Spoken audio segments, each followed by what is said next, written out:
tabletop sterilizer, autoclave, whatever you might want to deem it. Now, some people don't know that you have to clean these, at a minimum on a monthly basis, depending on how often you're using it, because obviously more places are going to be sterilizing things more often than others. I recommend cleaning once a week, and that just involves getting you the little speed clean that Midmark offers.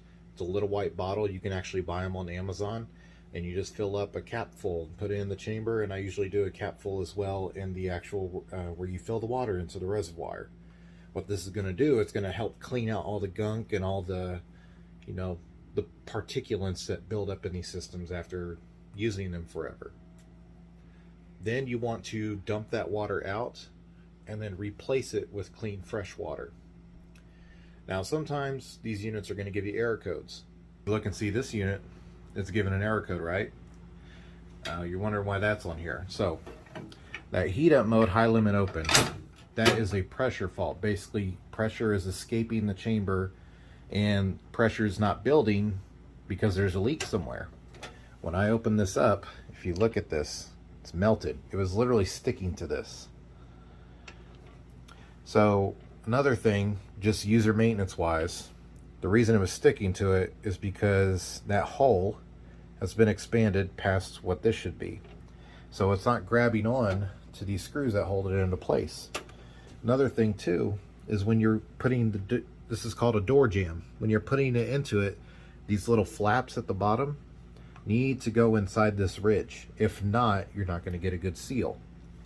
These door gaskets typically, at least from what I've seen, you want to replace them somewhere in the realm of every 1 to 2 years, depending on, again, usage and how often it's going down on you. But the number one practitioner of what causes issues with pressure leaks and the sterilizer not sterilizing is the gasket and then not cleaning it.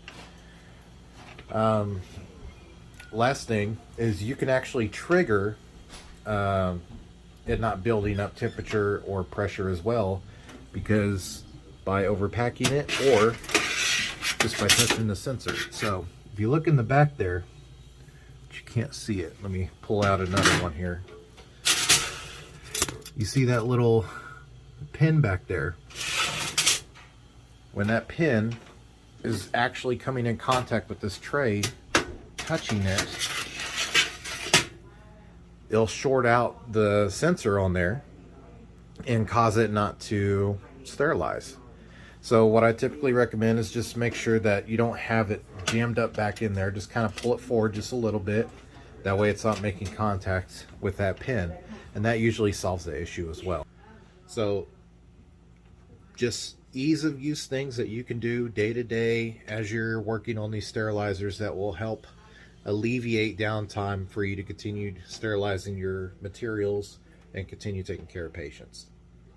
And of course, if you have any other questions or want to learn more, just shoot me a comment or a message.